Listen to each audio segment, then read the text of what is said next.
Welcome to the Daily Insider here on Vegas Insider. I am Kevin Rogers, and we have reached the middle of May, Monday, May 16th, 2022. Great NHL yesterday. Not so great NBA Game 7s, a couple blowouts. We're going to talk about that. No NBA, no NHL tonight. We have only baseball to look at, but a lot to review from the weekend. So we are looking forward to doing a lot of that. Dave Sharapan, he is with us, as he is every Monday right here on the Daily Insider. And Dave, you are wearing your St. Louis Cardinals gear. You know what's funny? The red St. Louis Cardinals hat, the STL, I love. I never loved that hat, even though I like the logo, but I don't like the hat. Yeah, I've been a big fan of the Navy hat, and then the bird is so iconic. I saw it, had to get it. Albert Pujols pitched yesterday in a game. You want to talk about being a good teammate? We're up. We need to just fill a couple innings. Never done it before in the bigs. I got it. Let's go. He's got a career 36 ERA. On top of everything else, you put Albert out there to give up a couple bombs. I hope Albert gets another shot and gets a chance to lower his ERA. But that was fun. I love baseball. I mean, it's stuff like that. All these things happened yesterday, all these games, all this stuff. I'm excited about Albert Pujols getting an inning pitch. It's fantastic. Well, I guess we'll stick with the baseball for a second before we move on to the NBA and the NHL. So, Dave, your Pirates did not record a hit on Sunday, but somehow they won a baseball game. How do you figure that one out? Still trying to figure it out, Kev. I'm getting the alerts. I'm getting we're getting no hit. I mean, really, on the day that the Penguins got to have a game 7, we're getting no hit at home, and then I get to the game in the top of the ninth and we're winning 1-0. We don't have a hit. How do we not have a hit? You remember what Euchre said in Major League? We got one hit. All we got is one goddamn hit. That's all. They didn't even have a hit and they won the game. It's hard to figure, but you get to the window. Well, here's the other one, too. If you're the Reds, do you celebrate the no-hitter, or do you just say, we lost? Like, how do you do that? It's not even an official no-hitter. Right, because you have to go 9 at-bats, right? Yes, yeah. So, no, you don't celebrate. You don't have anything to celebrate in Cincinnati this season. What are you celebrating? You can't even celebrate a no-hitter. We can't even win a game, but we don't give up a hit. How bad are things going in Cincinnati when that happens? I mean, it's an autoplay against them every day. But, man, oh, man, how low is it going to go? That definitely is pretty funny that the Reds were turning the corner, it felt like. And then, they lose on Saturday with Castillo going. And then on Sunday, they get a gem and they walk 3 batters, fielder's choice, run comes home. And that's it. That's all she wrote. And the Reds can't score a run. Incredible. I mean, it's baseball, right? Like, there's so many things. And now that we're into the official, what I call the start of the summer, Kev, like you come into the book today to work or to come place a wager. You look up, there's no NBA. You look up, there's no NHL. You scan the board. There's not even a day baseball game. You're like, all right, what are we doing today? So a lot of people maybe watching the show or getting into, this stuff going, oh, I guess I'll bet baseball today. And they missed a great first 6 weeks. It's been a fun first furlong, to use a horse racing reference, which, we're going to have to talk about at some point during the week. The Preakness is this Saturday. And I guess I'm a horse guy now after I hit the trifecta at the Derby when I didn't even know what I was doing. So, there's all kind of things going on, but baseball's fantastic. Baseball betting is I love it. Dave, I'm going to save my 2 umpire rants for later, okay? I don't want to use them up now. I'm going to save them for later. I got to go over with you 2 things where I'm kind of like, one is, how is it possible? The other was like, this is complete bullshit. Okay. So I want to go over those. You sent me the text over the weekend, which you never do. I was like, oh boy, I can't wait to clear the calendar for the show on Monday. Because if Kevin's that fired up on the weekend, I know it's going to be good. Yeah. And again, I'm saving it. I don't want to burn it now, but there was one where I'm kind of like, this is, come on, we got to fix this. Like, this is something that needs to be corrected. So I want to go over NBA and NHL. We'll talk about that in a little bit. It's called a tease. So let's do it. First, NBA last night. Wow. So first of all, game 5, Phoenix beats Dallas by 30. Last year, Phoenix up 2-0 on Milwaukee, lose 4 straight. This time they are up 2-0, lose 2 in Dallas. They go home and win. Okay, fine. You got 2 shots to win 2. Lose in Dallas. But, Dave, I mean, come on. You scored 27 points in the first half of a Game 7 at home. Even teams on the road don't even do that poorly. I have zero explanation for that.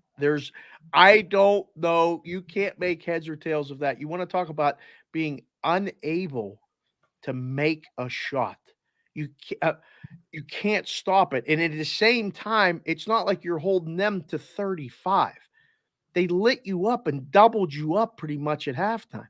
It was done. I flipped over in between periods of the hockey game, and I was like, wait a second. The in-game line right now is 17.5. This is a wrap. It is done. I'm starting to think, all right, I'm starting to trade texts with people. What are you going to make the series price on the Warriors and the Mavericks? And it was halftime. So I don't know. I don't know how that happens. I have no idea. Devin Booker was minus 41. Chris Paul was minus 39. ESPN put out a tweet, Dave, that after the game, Chris Paul's son wanted him to put up shots in the gym. Dude, your season's over. Just go with the banana boat. Be done. You got nothing left. Quit. There's nothing left to say after that other than we had a good regular season. We came up short. We'll get back at it next year and just go. Because I mean, they were getting booed at home, and that place is one of the best home courts in basketball. I don't know. I don't want to take away from what they did. They had such a good regular season. They had some adversity during the season with Booker out and then, Paul out. And, you hear all the shows and stuff today. Is this Chris Paul's last opportunity at a title and all this stuff? Celebrate what Dallas did. Dallas has been a really good basketball team that kind of reinvented itself when Luka got hurt, and they shoot threes. They're energetic. They have a lot of guys that have bought in between Brunson, Finney Smith, Dimwitty. I'm impressed with the Mavericks. I mean, style of victory. We kind of, I think, put a little too much stock into that as media people. It's just another game, but it's the last game for the Suns, and I think that's where you got to kind of like turn the page. That's it. It's done. Well, the other thing too, Dave, is that Dallas went into the playoffs. Luka, you thought would be out for a while, and they'd be done. They're not going to beat Utah in the first round. They lost Game 1 at home. I didn't even remember what their future odds were at that point after that Game 1 loss. You're thinking they're down 1-0. Luka's not coming back anytime soon. They're not going to get past this round, much less get to the Western Conference Finals. I thought at the time that they were live to beat Utah. I had them to beat Utah even with or without Luka. I just thought they were a better basketball team, and I thought Utah had a lot of deficiencies that was going to be bad, at least for the matchups in Dallas. And, you figure Dallas got to find a way to win a game at Utah, which they ended up doing, and they were fine. But they learned how to play without him. And when a team learns how to play without their guy, I think guys get more confidence. And then the guy comes back, and he has more trust than everyone on that court. And you can see it. They're a well-oiled machine right now. Jason Kidd has every guy in that team in. They're all in right now. So they're dangerous. I mean, I was super impressed with what they did. I'm super impressed with them. They were as high as, I believe, 50-1 after the game against Utah. And then, Luka's not going to come back, so you jack the odds up, hoping to get a bet on Dallas, because who's going to bet Dallas at that point? And now, look at them. They're in the Western Conference Finals. Final note on this game before we move on to the Bucks game. How bad of a beat was that over? 71 in the fourth?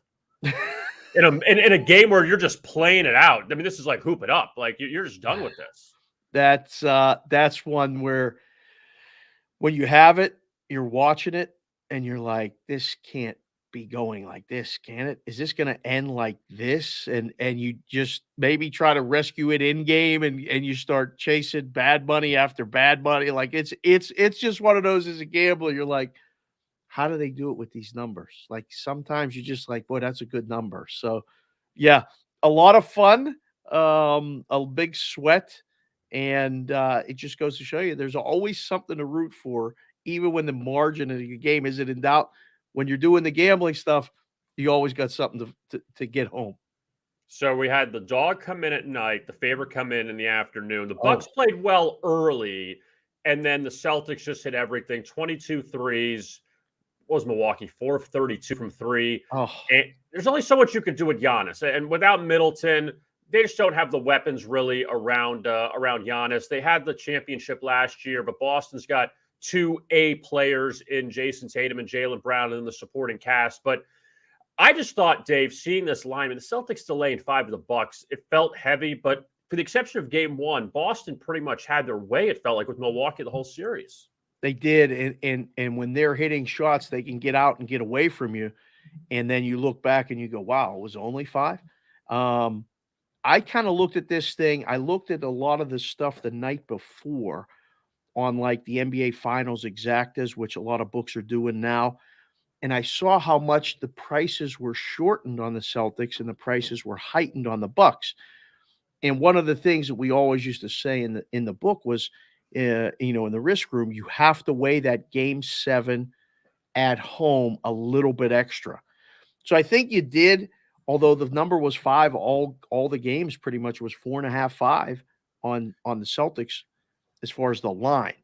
But the prices on the futures were definitely slanted in favor of the Celtics, and it gave me that edge where I was like, yeah, I think the Celtics are definitely going to win this basketball game. And wow, man. I thought it back even in February and March when they really got it going. I kept saying the Celtics are live, man. The Celtics are live. And I know Peralt has a ticket on them at 10-1 to win the championship. I think they're the team to beat right now. I think they are the team to beat of the 4 left. I would make them the favorite despite the brand name that the Golden State Warriors have. So just sticking with that, moving to the Eastern Conference Finals. No games tonight. We start Tuesday in Miami. Heat are favored in Game 1. Celtics favored in the series. So you agree with that, Boston being the favorite in this series in spite of not having home court? I would be the one in the making the argument in the room that I would make the Heat a small favorite. Just because if they win Game 1, they have to be the favorite in the series. So you're going to tell me they're favored in Game 1, but they're not favored in the series. Well, that screams to me that it's a split. It's just an automatic split. So whether they get 1 or 2, the Celtics are winning one of the games in Miami, which would then be this price. This price is set at a split happening already because it can't go much higher. I mean, if Boston wins, they take away the one thing that I think the Heat have, which is home court. So now if they win Game 1, I mean, what does it go to? $2.50, close to $3? That's hard to believe because all Miami has to do is win Game 2, and now that's what was supposed to happen.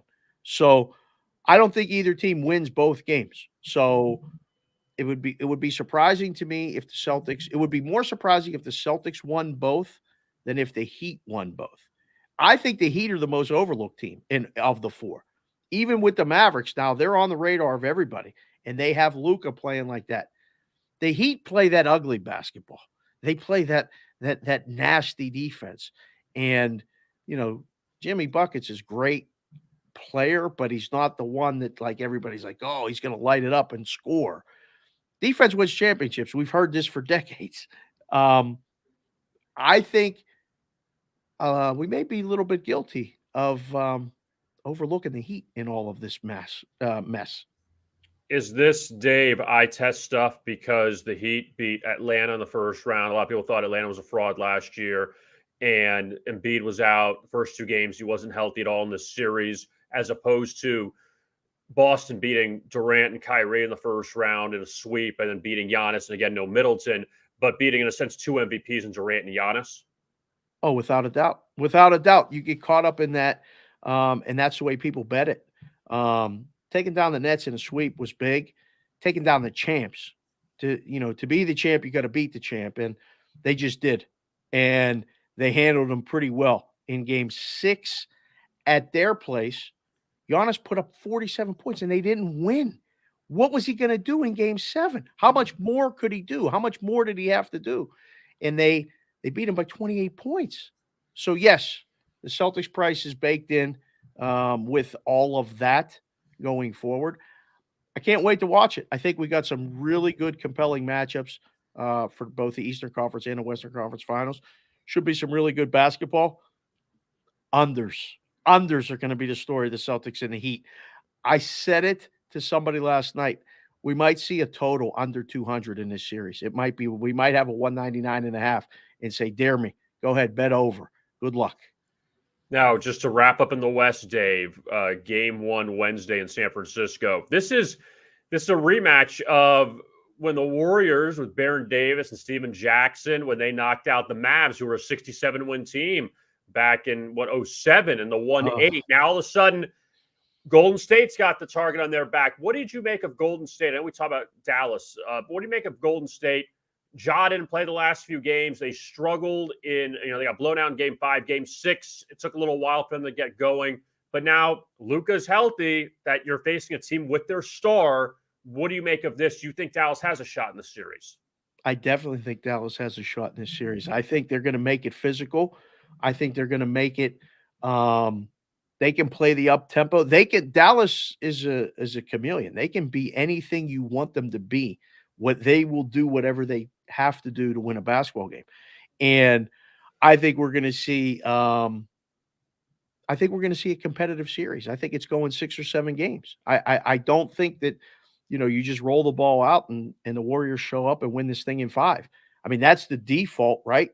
They win both games at home, they split in Dallas, and they go up 3-1 with a chance to clinch it in game 5 at home. That's the way that the script kind of looks like it's going to play out. And if you look at the outcome bets that a lot of the books offer, that's the one that most likely is going to happen. A sweep is really hard to do.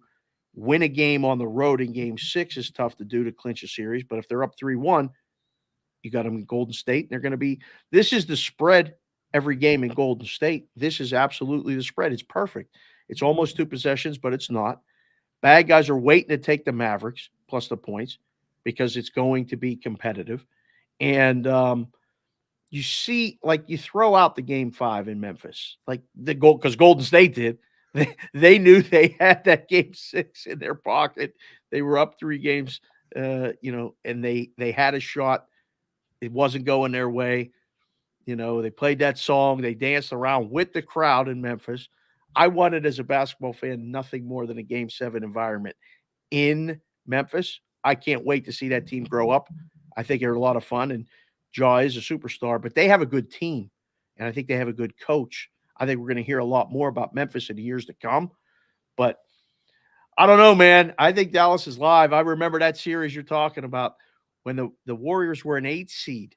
They were an 8 seed. No 8 seeds ever won in the NBA in the first round. And that's when I was like, wow, this is a fun team to watch. That's when I bought my first Warriors hat, Kev. I bought my first Warriors hat. I was walking in a store and I was like, look at that thing. That is fresh. I still have it somewhere, but it's been replaced by a couple of others. A couple others. You got a lot of others. You got a ton of hats. Last NBA note before we go to the Stanley Cup. So Warriors laying 220, 225 of the series price. What would have been the series price if it was Warriors Suns?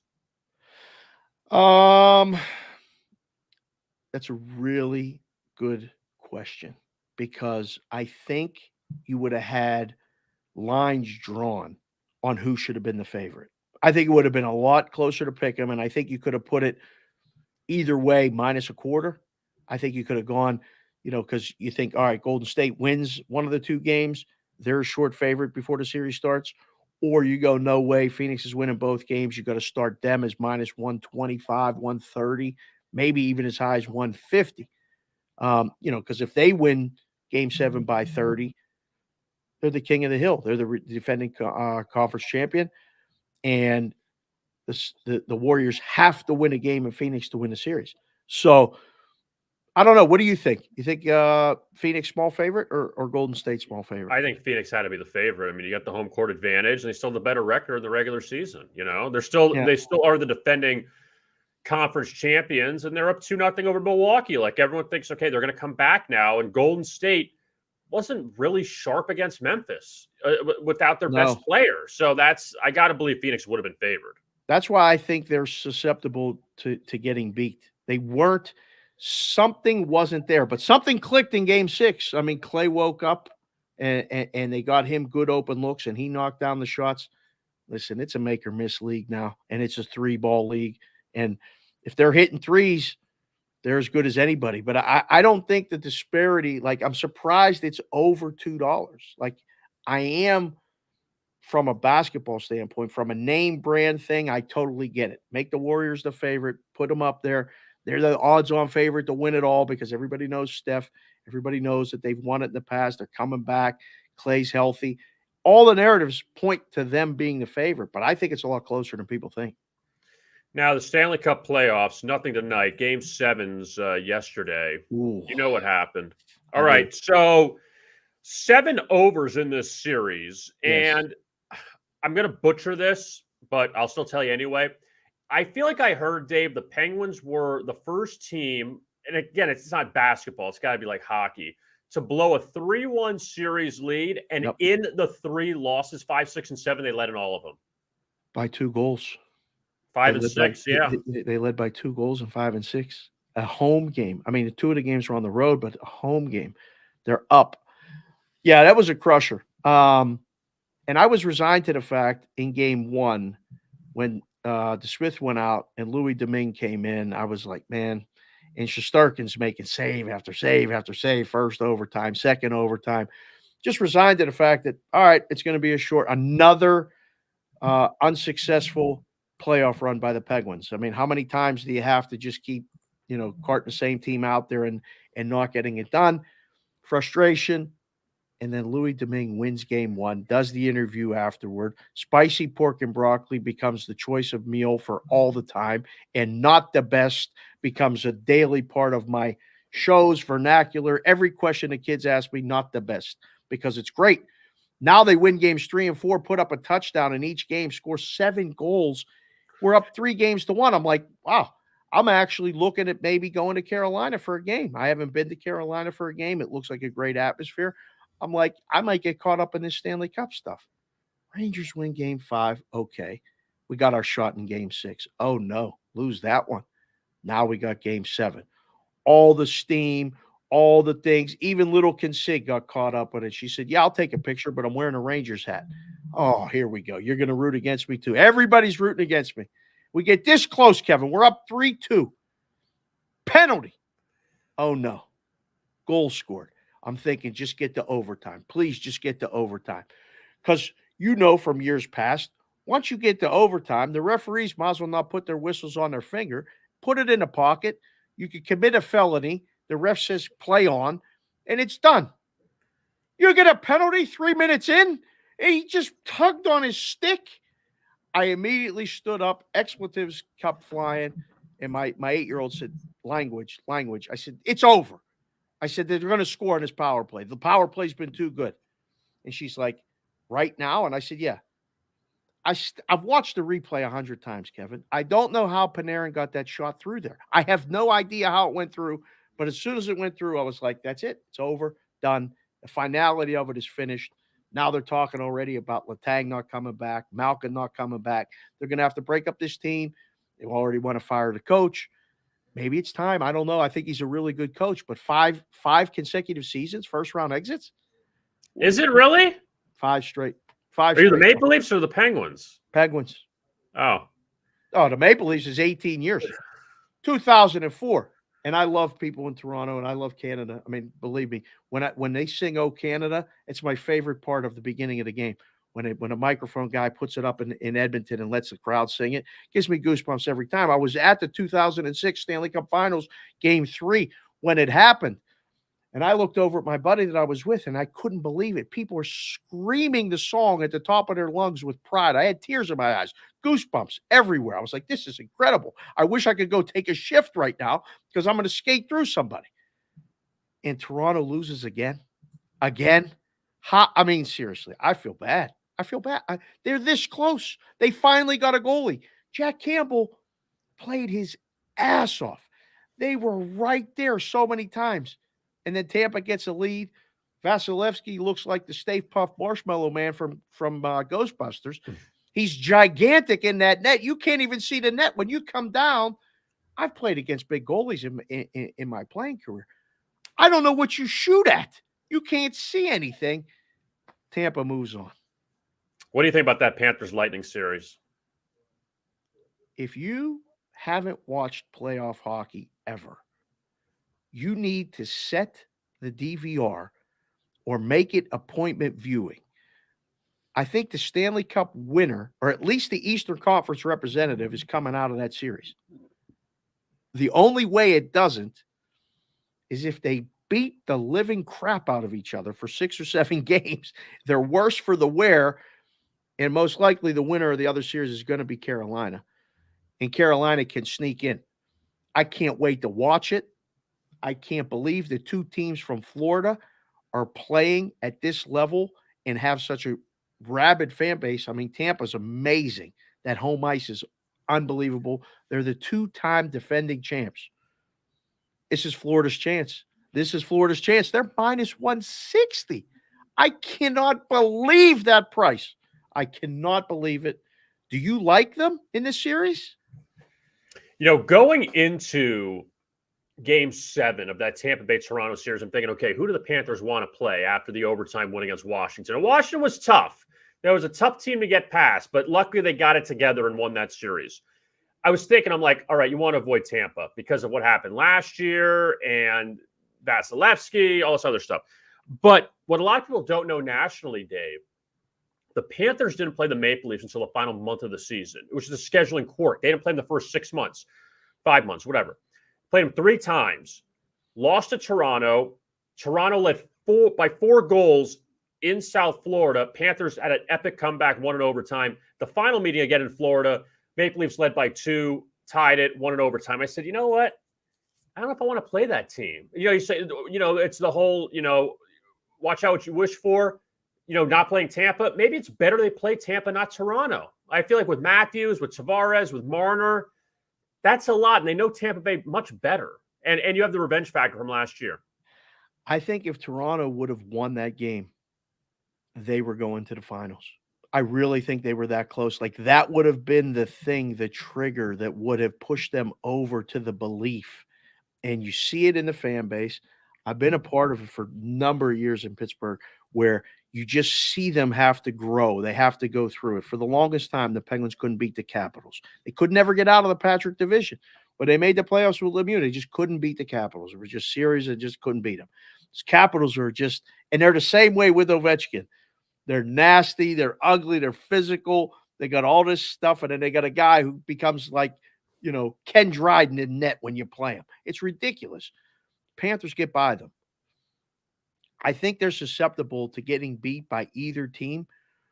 But now we got the devil that we know and not the devil that we don't in Tampa Bay. So I'm good with it. The hockey is so good. The product is everything that you would hope for. It delivers so many times year after year. I cannot wait to watch this series. Again, I'm surprised by the price. I used to sometimes sit in a room and go, you guys keep making these series prices minus 180, minus 190. They're going to come down to the last game. They're going to be 6 or 7 games. I will be shocked, K-Rog, if this series does not go a minimum of 6 games. I think it's going 7. So you're convinced Carolina's going to knock out New York? I am. I don't know how you win a game there. I don't know how you win a game in Carolina. They take advantage of the home line change, you know, so they match lines better than anybody. They skate all over the place. The question now becomes the goalie. Igor wins. He's going to win the Vezina, if most likely, and he wins his first playoff series. Now they get over that. Like we've seen this before. Go back in years. There's guys that get hot, have been hot all season. Igor's got to win 3 of the 4 games for them. He's got to win tight, under, low-scoring games. I don't know. Maybe he can. But, yes, I'm convinced I like Carolina in the series only because I don't know how the Rangers win a game there, and I think Carolina can win a game at MSG. But also with Shesterkin, a couple things. One, he had the 83 shots he faced in Game 1, triple overtime. You wonder how much that affected him the rest of the series, the next 4 games or so, when he really struggled. Secondly, because now you're not facing Pittsburgh, and Carolina's got a lot of weapons, But now all of a sudden you take on this team, a new team. You wonder if the reset button was pressed with Shesterkin because he played well and got them to the next round. Oh, believe me, what I saw last night, I mean, he kept them in that game. The Penguins were flying. They dominated the first period. It was tied 1-1. They really gave it to him in the second period, and they were doing it 5-on-5. They didn't have to score in the power play. A lot of these teams rely, like the Rangers. I don't know how many goals they're going to score in this series 5-on-5. If the Carolina Hurricanes stay out of the penalty box, they're probably going to be playing with a lead. When they play with a lead, they're like a python. They just squeeze the life out of you. They take away all the open ice and make it very difficult. So Shesterkin has to be the Rangers' best player every second. He can't let in a soft goal because once he does, I mean, the Rangers were able to come back multiple times against the Penguins. I don't think they're going to be able to do that against the Hurricanes. I think it just the Hurricanes have such a home ice advantage. They have such a good – Brendan Moore's a really good coach. You can see it. He's so intense. He wants to take a shift himself. They play just like him. And, I mean, the price is minus $2. It's not a gimme, by any means. You got to lay a price if you want to bet Carolina, but I think they're going to win. One other series I want to go over with you. Understandably, in Florida, it's going to be the Lightning, the Panthers, regional. But Edmonton and Calgary, I mean, you talk about throwing the gloves off there in that province. I mean, that's all that's left for Canada. So you got to depend on Eastern Canada. Guess what? You got to look west. That's what you're depending on to represent your country. I know. And I'll tell you what, I remember this as a little kid. And then, as I got into it more, you had to stay up late back east, and they called it the Battle of Alberta, and it was just so intense. And now Edmonton finally gets over the hump. They win a Game 7. McDavid is amazing. He's so good. He comes through, gets his first playoff series win. Mike Smith played a great hockey game, I thought, in Game 7. He was really good. And then you get Calgary throws – what they did, 67 shots. They couldn't get a puck by Oettinger. It was unreal. I kept watching it going, boy, oh boy, this is just one of those. The Calgary fans didn't know whether to cheer. They're afraid to breathe. Nobody wanted to move. It was like, what do we have to do to get a puck by this guy? Gaudreau scores. The place goes crazy. It's one of the best atmospheres in hockey, that sea of red in Calgary. All the blue and orange in Edmonton. Set the clocks. Take a nap during the day back east. It's absolute must-watch hockey. I think Edmonton's very live to win that series too. Like I'm surprised by that price. Calgary's a little bit of a significant favorite. I don't see it. I think either team could win that series. All right, now it's time for my baseball stuff. Let's go. Get comfortable here. All right. So first of all, it was the Rays Blue Jays I was watching Friday night, and I took Toronto. I thought they would maybe end their losing streak, and they had Gosman on the mound to pitch well, and they had tied the game. Or maybe they were down 2-1, I believe. Toronto. Okay, so there's runners on first and second, Dave. 2 outs. Whoever was up for the Blue Jays, I forgot. Start this over again. Go ahead. So give me the setting again. Where are we at? Okay. Top of the 6th, maybe 2-1 Tampa Bay. Toronto's got runners on first and second. Okay. 2 outs. Okay. Yeah, it's definitely 2 outs. All right. So I don't remember who the batter was, but it wasn't Vlad or Bichette, one of those guys. It was one of the middle guys in the order. 2 strikes. Okay. Check swing. Yep. Ball Deflects off the catcher's mitt and goes to the backstop. Okay. They go to the first base umpire, and the batter stayed put. He did not he didn't tip it, but he swung. I mean, he had a check swing, no contact, hits the catcher's mitt, goes back to the backstop. Okay. Check the first base umpire. Out. My point is this. So he's stuck in the batter's box. If he knew he could run, he'd run to first base. But he's like frozen there waiting for the check swing, and now you say he's out? What do you do with that? Ends the inning. It's just a killer. Did the guy have to go get the ball and tag him?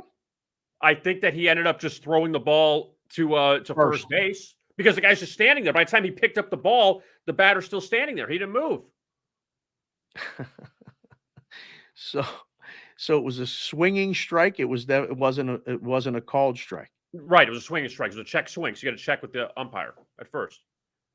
So the ump called it a ball, and they had to Didn't call check. a ball. Didn't call anything. I guess he checked with the first base umpire to see if he swung the bat. So it's on the batter to know if it was a called strike 3 and a catcher misses it, it should run automatically. Right, but it was not.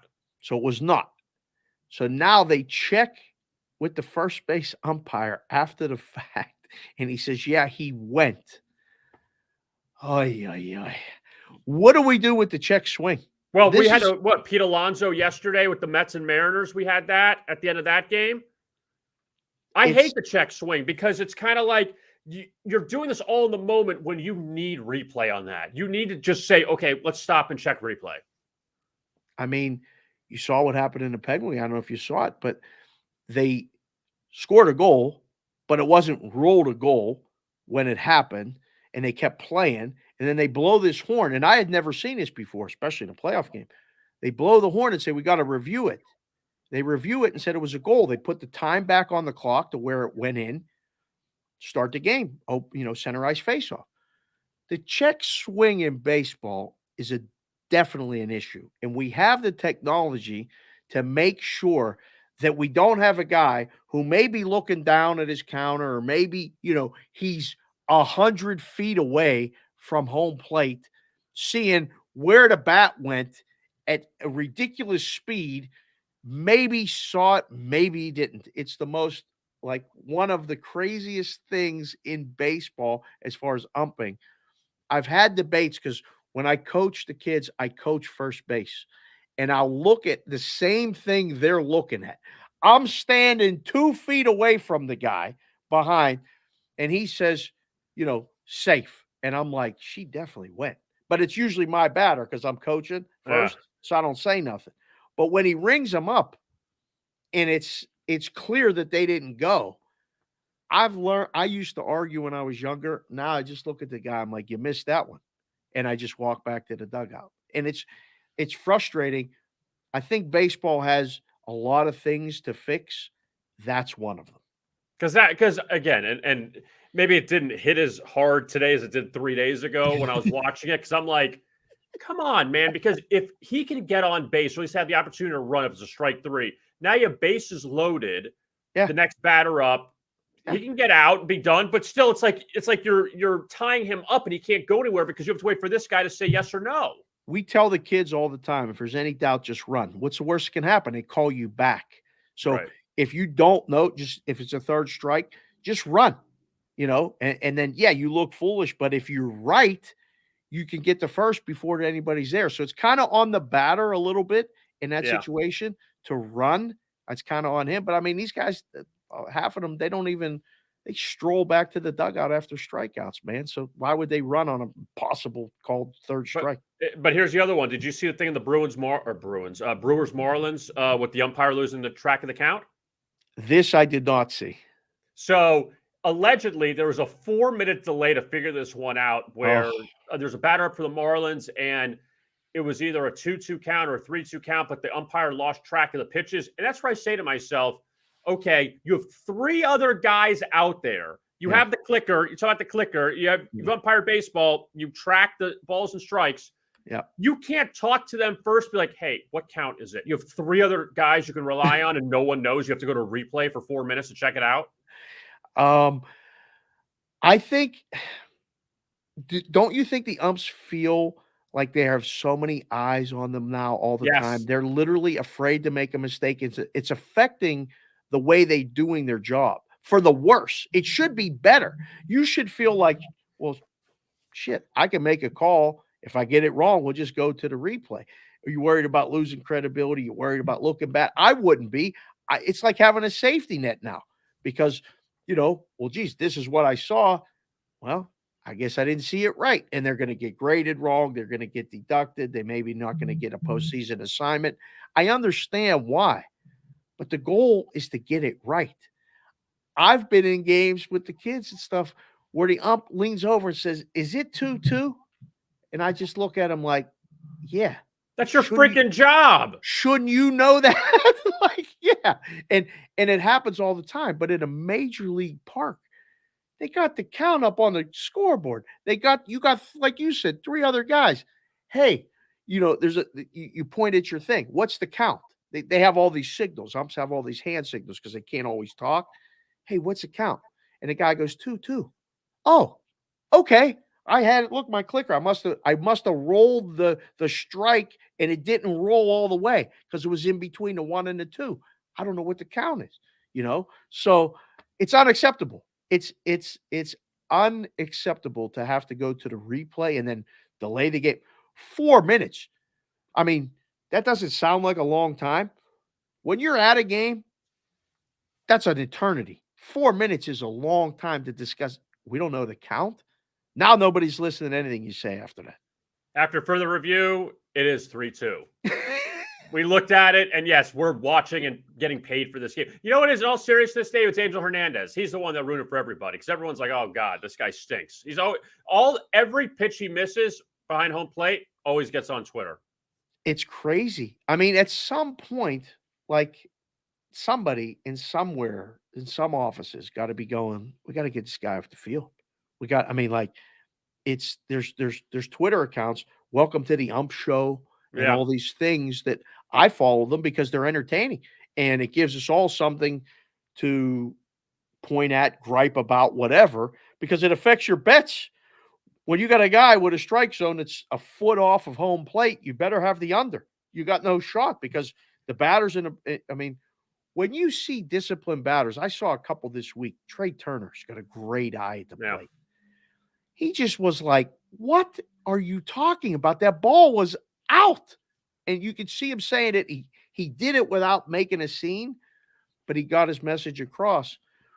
I think we're closer to robo-umps than anybody really wants to believe. Are we arguing with them? What happens? Can you argue with the robot umps? I mean, does it become a sort of a spectacle like it is in tennis where, it beeps, it tells you ball, strike, and then, you go to the chair umpire and make a scene and bitch and complain, and then you see the video and it's like, boy, that hit the line. Or, okay. So, maybe, but it's fun. The barking back and forth, as long as it doesn't get personal, sometimes it needs to get blown out. Sometimes you just have to vent. But I don't want to see like that completely removed from baseball. It's part of it, isn't it? Yeah, but there's some real clowns out there. It's bad. Or at least Joe West is gone. That's the biggest positive. Him retiring. Go sing at a country bar somewhere. It's a hard gig. Like, it is hard. No one's saying it's easy, but stop. It's the guy. It's what's his name? It's the guy massaging Madison Bumgarner's hand. That guy. Like, come on. Can't have that. That was strange. It's funny. I know somebody who knows that guy. I was like, what is your boy doing? He's like, I don't know. He was trying to get him tossed. It worked. I'm sorry. Like that one. What's the best officials? What's the best officials of the 4 major sports? Baseball, football, basketball, hockey. Where do you get the most consistent officiating? I think it's easy. What? Because I think it's not NBA. It's definitely not NBA. Yeah, we know. They're. What is it? It's not baseball after this discussion. So now it comes down to football or hockey. No, it's definitely not football. Are you kidding me? What they're doing now, and they're asking these guys to do at light speed. Is it a penalty? What, a bunch of Dick Hantacks running out there with guys running 4.3 40s and Dick Hantack and Jerry Markbright? Right. No, you can't do that anymore. It's definitely the hockey officials. For the most part, the hockey officials, you know what you're getting. This year, you're getting more power plays, more penalties are being called without a doubt. But for the most part, they bark back. They skate with the players. Some of them, yes, they definitely do. They keep up with the players. They're back. You right there, and they let the players and the coaches give it to them pretty good. The mic'd up stuff from the NHL is the best because you're like, wow, they talk to those guys like that. Hell yeah. And then after the game, they tell them, have a donut, you fat pig. Exactly, and then they see you in the next city. Don Koharski is now the off ice official for the broadcast. I can't believe it. They used to put all their names on the back. You remember? You used to know everybody's yes, I do. Yeah, we knew all the officials' names. Terry Frazier, right? The guy with the nice hair. Frazier had the perfect hair. The guy Yeah. would skate 10 miles during a game and never move his hair. You wondered how he did it, but you knew you were going to get a type of game called when he was there. He always gave the home team more penalties. So I don't know, but I think I would make hockey minus 450 over the other sports as far as officiating. Who was the coach with the fat pig thing? Jim Schoenfeld. Right. Yeah, have another donut. It's tremendous. Pull that up That's today. just such a great moment. It's just so personal and so wrong, but so funny. Like all of it. He was right. I love it. All right, I'm sending you off.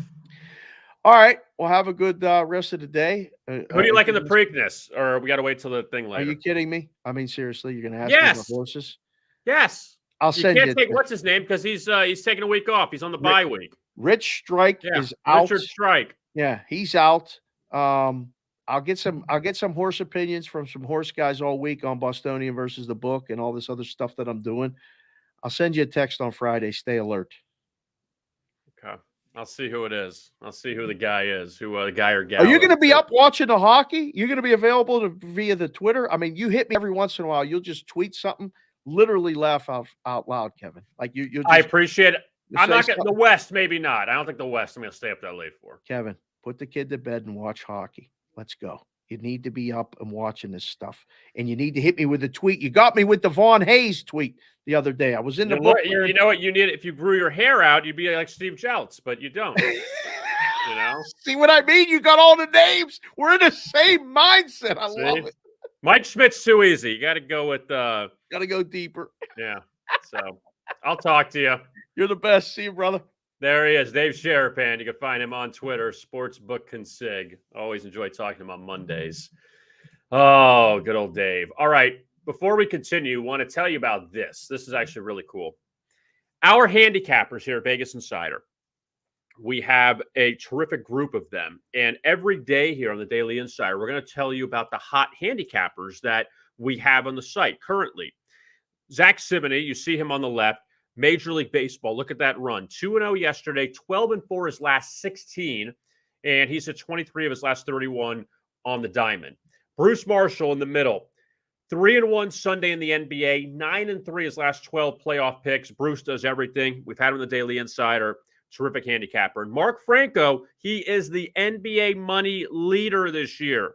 Plus 31.70, 2-0 yesterday. He hit 15 of his last 21. Obviously, no NBA today. So look for their picks coming up tomorrow for Heat Celtics. And then on Wednesday for Dallas and Golden State. And also check out Zach's baseball picks, a big baseball board today. So we'll keep you updated on the hot handicappers. You could find them if you go up to the top of our homepage of Vegas Insider and go up to picks. You could find expert records up there, and you can purchase picks there on the homepage under picks, or also under each individual sport. So you can check them out. And today's handicappers, we are focusing on Zach, Bruce, and Mark Franco. Also, want to tell you about SI Sportsbook. Get up to $300 in free bets in the state of Colorado. That's where this is legal. And you can, or at least Sports Illustrated Sportsbook, at least where they run their operation, you can bet in the state of Colorado and get up to $300 in free bets. And you can check it out now for new users only. Full terms and conditions apply. So check them out now at Sports Illustrated Sportsbook and sisportsbook.com. All right, now let's take a look at the baseball for today, considering we have no NBA and we have no NHL playoffs. So let's run through the baseball games for today. All right, let's begin in St. Pete. The Tigers and the Rays. Detroit coming off a sweep of Baltimore this past weekend. Tampa Bay, they won their series with Toronto. Obviously, you heard me talking about that with Dave as far as the umpiring was concerned. Alex Faedo, former Florida Gator, he's going to start for Detroit coming up tonight. He's a Tampa native, so he should have a nice contingent watching him there. And for the Rays this evening, it's Corey Kluber, the former Cy Young winner, and he was racked his last time around, lasted 3 innings, gave up 11 hits and 8 runs and a 12-0 defeat to the Angels. That was the game Reed Detmers had the no-hitter last week, so Kluber will try to bounce back. But Tampa Bay, they've won 3 of their past 4 games, and Detroit on a bit of a hot streak, but we'll see what Detroit can do now going on the road. The Yankees and the Orioles in Baltimore. Yankees a heavy favorite, and the Yankees right now 25-9. Very impressive job by them. And Baltimore now back at home after getting swept by the Tigers, 9-7 at Camden Yards this season. Luis Severino on the mound for the Yankees, and Kyle Bradish on for Baltimore. He is coming off his best career start, 11 strikeouts in 7 innings, plus 150 dog, beating the Cardinals his last time out. So the Yankees, will see how they fare here after they won another series, took 3 of 4 from the White Sox this past weekend, and New York continues to play very well. The Blue Jays and the Mariners in Toronto, and the Blue Jays happy to be back home after they had a really rough road trip. Lost the series at Tampa Bay, lost the series at Cleveland. Now they get Seattle, and the Mariners actually, with a decent weekend, they took 2 of 3 from the Mets, and as a heavy dog both those times. Chris Flexen, who had a really good season last year, won 14 games. He's 1-5 out of the gate for the Mariners, and he allowed a season-high 6 earned runs in 5 innings his last time out against Philadelphia, 9-0 home loss. Now a little more of a heavy underdog here, facing off against his former teammate, UC Kikuchi, who spent the beginning of his career with Seattle, now he's with Toronto. And Kikuchi off a couple of good starts against the Yankees, 3 earned runs and 11 innings of work. But the Blue Jays have won only 1 of his 6 starts so far on the season. The Angels and the Rangers, they hook up in Arlington coming up tonight. And the Angels, again, impressive, 24-13 so far. Texas 14-19. Angels off of a road series victory at Oakland. They lost the 1 game on a walk-off homer. Rangers struggled. They were blown out the first 2 games by Boston, and then they ended up beating the Red Sox handily on Sunday 7-1. But again, Texas has been very up and down so far. Noah Syndergaard takes the mound for the Angels, and Syndergaard so far 3-1 in his first season with the Halos. He already beat the Rangers once this season, laying a little over $1.20. Now he's close to $1.40 here in the second matchup. The Astros and the Red Sox, ALCS rematch from last year, in which the Astros beat the Red Sox, and now they meet for the first time tonight at Fenway Park. Jake Odorizzi and Garrett Whitlock on the mound. The Red Sox favored in this one, in spite of being 13-21, Houston 23-12, and the Astros still on fire. Won 2 of 3 at Washington. Red Sox coming off a rare series victory. They have struggled big time. They were swept by the White Sox in their last home series, but Garrett Whitlock started against Atlanta last time out, and he won as a plus 130 underdog. And he goes against Jake Odorizzi, who did toss 5 scoreless innings in a 5-0 win over the Tigers in his last start. The Twins and the A's in Oakland. And Minnesota just swept Oakland when they played at Target Field earlier this month. All 3 of those games low scoring. Third game was a push, even though it landed on 7. Twins led 4-3 after 3. Game ended 4-3. So if you had the over, that was a bit of a burn there. But Chris Archer starts for Minnesota tonight. Zach Logue, who is coming off 7 scoreless innings against Detroit his last time out, he will start for the A's. And Oakland had a nice start to the season, but now 15-22. Minnesota 20-15, bounced back by winning 2 of 3 against Cleveland this past weekend. So the Nationals and the Marlins in the National League, and the Marlins, who had that winning streak earlier in the season, and they've really fallen apart since. Lost 2 of 3 to Milwaukee, lost 2 of 3 to Arizona, lost 3 of 4 to San Diego. So they've gone majorly backwards. Sandy Alcantara, who beat Arizona his last time out, actually had the no decision because that was a 3-3 game going to the 9th, and the Marlins scored 8 in the 9th to win 11-3. But he went 7 innings in that one, and now he's nearly a $2 favorite against Washington tonight. And the Nationals send out Aaron Sanchez, the former Blue Jay, and his you look at Aaron Sanchez so far. He has 2 wins as a heavy underdog against the Mets and against the Giants. So keep an eye out for him in this spot again against the Marlins. The Mets and the Cardinals in St. Louis, who won the final two at San Francisco this past weekend, including the Sunday night blowout last night at Busch Stadium. Now the Cardinals, quick turnaround. They go to Citi Field. Mets off their first series loss of the season, dropping 2 of 3 to Seattle. And the Mets still a short favorite here. Miles Mikolas, who has pitched very well for the Cardinals. 1.49 ERA off back-to-back wins over the Giants and the Orioles. He will start. He's not allowed more than 2 earned runs in a start this year. Trevor Williams, the former Cub and Pirate, he will start for New York as the Mets try to get on track in spite of the 23-13 record. Very short favorite tonight. The Rockies, actually, let's change that one up. Let's go to this one. Giants and the Rockies, they meet up in San Francisco, or in Colorado, excuse me. I don't even know where anything is anymore. They meet at Coors Field, and the Giants sending out Alex Wood tonight, laying 150 against Antonio Senzatella. Rockies at 17-17 so far in the season, and Colorado 12-7 at Coors, even though they just lost 2 of 3 to Kansas City. They actually came back from a 6-0 deficit yesterday, down 6-0, took a 7-6 lead, but the Royals got 2 in the top of the ninth to win it 8-7. But Colorado, though, they have dropped now 6 of 7, so they have gone backwards. Giants off the back-to-back losses of the Cardinals, and San Francisco 9-7 on the road. They just continue to win, or at least they're consistent. I know they've lost 2 in a row, but the Giants still a solid 20-14 record. Braves and the Brewers, NLDS rematch. Braves won that series in 4 last year. You have Ian Anderson and Freddie Peralta on the mound this evening, and Peralta, he actually has pitched well against Atlanta in his, or at least recently. He didn't face them when these teams met up in Atlanta last week. He didn't start in that series, but 4 scoreless innings in the playoff loss last year. Before that, it was a wild game last season in Milwaukee. Brewers won 10-9, but Peralta went 6 scoreless innings. So how do you figure that one out?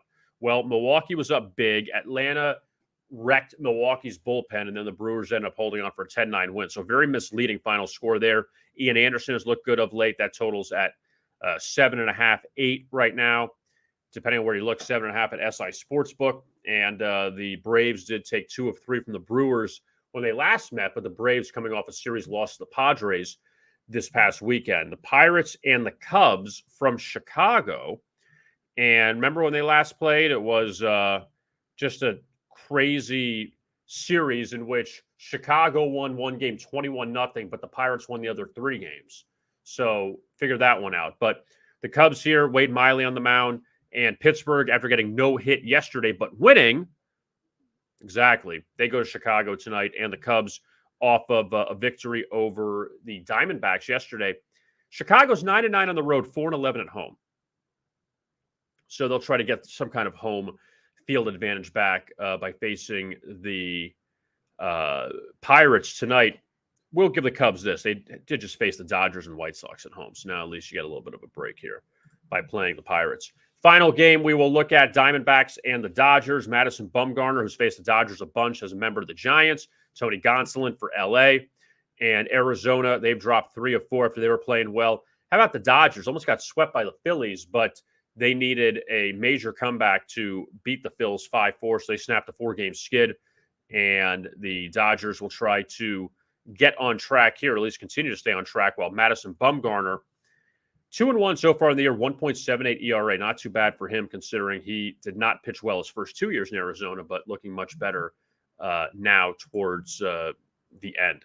All right, speaking of the end, we are at the end of the show. My thanks to Dave Sharapan for joining us here on the Daily Insider. We'll be back tomorrow at noon Eastern, once again, for another edition of the Daily Insider, looking ahead to Tuesday's NBA and NHL playoffs. I am Kevin Rogers. Thanks a lot for watching, and as always, best of luck with your bets.